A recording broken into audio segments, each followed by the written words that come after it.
Hello everyone, आज का topic है dynamics of community from chapter number 7। So यहाँ में 2 वर्ड्स है, first one is dynamics and second one is community. So आप लोग को पता है community means group of people living in a common geographical area और boundary. So as a community means क्या है, एक ग्रुप ऑफ पीपल। एक आदमी कम्युनिटी नहीं बना सकता है, कम्युनिटी होने के लिए एक ग्रुप होना पड़ेगा। मीन्स पीपल हमें मोर देन 4 to 5 से ज़्यादा पीपल होना पड़ेगा जो एक ही साथ में रहते हैं, जो कॉमन कल्चर शेयर करते हैं, जो कॉमन वैल्यूज शेयर करते हैं, वो हमें वी फीलिंग होता है, फेस टू फेस इंटरेक्शन होता है। तो ऐसा ग्रुप को हम लोग कम्युनिटी बोल सकते हैं। और उन लोग क्या होता है, एक बाउंड्री होता है, कॉमन जोग्राफिकल एरिया होता है जहाँ में वो लोग रहते हैं। अगर ये सब कैरेक्टरिस्टिक फुलफिल करते हैं तो आप वो ग्रुप को हम लोग एक कम्युनिटी बोल सकते हैं। Then next word is dynamics. So dynamics means changes and development or history of growth. So dynamics means क्या है, changes और development. So community होने के लिए क्या होना पड़ेगा, development होना पड़ेगा। जैसे कि एक आदमी अकेला एक community नहीं बना सकता है, जो मैंने पहले ही बोला है। So community होने के लिए group of people होना ज़रूरी है। तो इसके लिए क्या होगा, वो हमें क्या होता है, चेंजेस होना पड़ेगा। जैसे कि फॉर एग्जांपल पहले ज़माने में हम लोग क्या जंगल में रहते थे, उसके बाद धीरे धीरे आग जलाने के लिए सीखा। तो वो प्रोसेस होते होते ही धीरे धीरे क्या होता है, कम्युनिटी बना है। सो डायनेमिक्स मीन्स चेंजेस और development of community. So next one is, so यहाँ में first point is social process, individual and process of socialisation.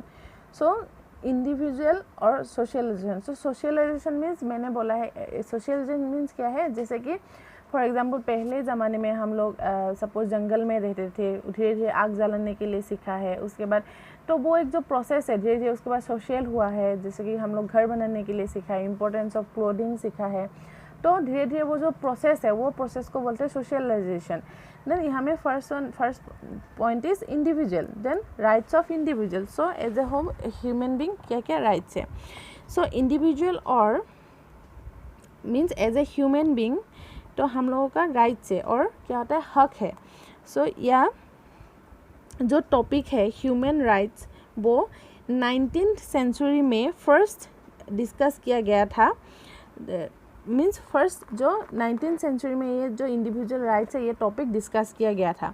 Then in 1948 General Assembly of the United Nation adopted the Universal Declaration of Human Rights. So 1948 में क्या हुआ है, General Assembly of United Nation ने जो human rights है उसको adopt किया है, which consist of 30 articles, 30 point है वहाँ में। द राइट्स, सो उसमें से कुछ राइट्स है जैसे कि rights of better living condition. जैसे कि हम लोग का जो बेटर लिविंग कंडीशन, एक जो पीसफुल एक लिविंग कंडीशन है, एक कंफर्टेबल लिविंग कंडीशन है, वो हम लोग का राइट्स है। Then rights to health and medical services and vital articles. So हम लोग का ये हेल्थ केयर जो सर्विसेज है वो हम लोग का राइट है। Then the next, the declaration of the rights of child was adopted in 1959. so जो child rights है वो 1959 में adopt किया गया था। so the rights to health is as follows. so as a whole हम लोग का health का क्या क्या rights है। so as a human being हम लोग सबका क्या होता है, राइट्स है। जैसे कि standard of living, adequate for health services, then including food, clothing, housing and medical care facilities. So ये सब एज ए ह्यूमन बींग हम लोग का फंडामेंटल राइट्स है। Then next one is social services, then rights to security in event of unemployment, sickness, disability, widowhood, old age or other lack of livelihood in circumstances beyond his control. So as a whole human being हम लोग का ये सब में rights है।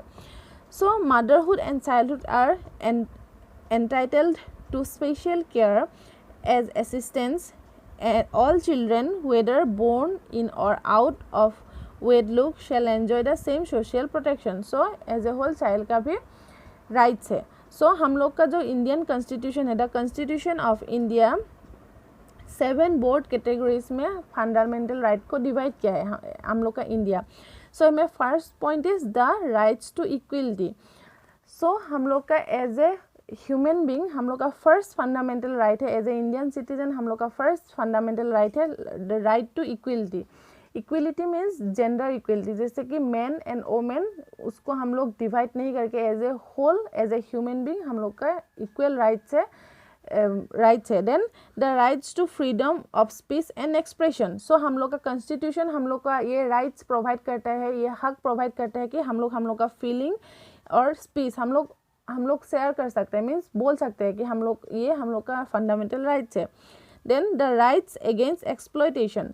सो exploitation means जैसे कि हम लोग का फंडामेंटल कॉन्स्टिट्यूशन में आर्टिकल 23 एंड आर्टिकल 24 बोल के तो आर्टिकल्स है, वहाँ में क्या होता है हम लोग का एक्सप्लॉयटेशन मीन्स फोर्सफुल लेबर, जैसे कि कोई भी आदमी लोग हम लोग को फोर्सफुली कुछ भी एक्टिविटी में इन्वॉल्व होने के लिए फोर्स नहीं कर सकता है, जैसे कि ह्यूमन ट्रैफिकिंग हो गया, चाइल्ड लेबर हो गया, तो ये सब को हम लोग का कॉन्स्टिट्यूशन प्रोहिबिटेड करता है, मीन्स वो एक्सेप्ट नहीं करता है। तो ये हम लोग इसको प्रोटेस्ट करने के लिए, अगेंस्ट करने के लिए हम लोग का राइट्स है, कोई भी हम लोग को फोर्सफुली कुछ भी काम में इन्वॉल्व नहीं कर सकता है। Then the rights to freedom of practice and propagation of religion.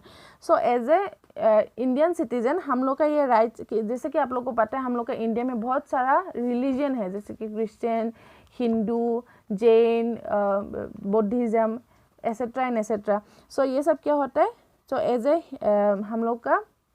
As a Indian citizen हम लोग का ये राइट है कि हम लोग खुद का रिलीजन का प्रैक्टिस करें और उसको आगे बढ़ाने के लिए हम लोग कुछ भी मीन्स आगे बढ़ा सकता है उसमें वो हम लोग का फंडामेंटल राइट है।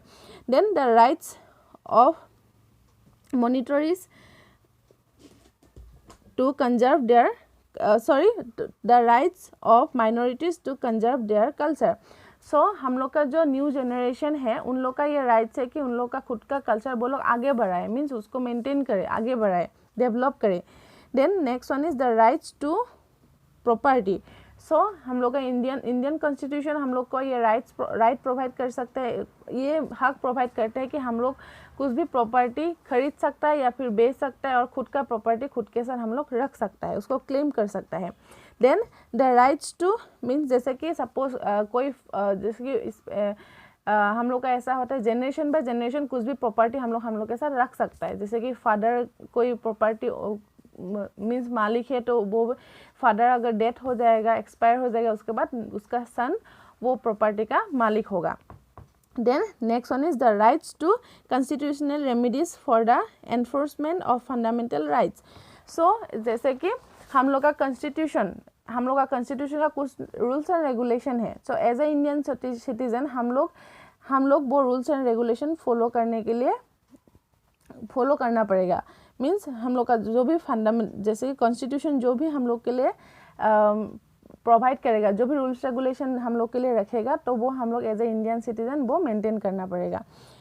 Next point is responsibility of health. So जैसे कि responsibility of health rest not only on the individual, example diet, care of teeth, skin, recreation, exercise, good habits, immunisation etcetera, but also upon the community, the government और state according to the directive principles of state and policy of our constitution. So responsibility of health mean जैसे कि suppose individual wise, जैसे कि एक country में अगर सब लोग हेल्दी होगा, जैसे कि सपोज एक कंट्री में या फिर एक स्टेट में अगर सब लोग हेल्दी होगा तभी वो स्टेट हेल्दी कहलाएगा। तो एज ए होल इंडिविजुअली ये एक मीन्स इंडिविजुअल अगर सब इंडिविजुअल हेल्दी होगा तभी एक कंट्री या फिर एक स्टेट हेल्दी कहलाया जाएगा। Then that the health and strength of workers, men and women, and the tender age of children are not abused, and the citizens are not forced by economic necessary to enter a vacation country to their age or strength. So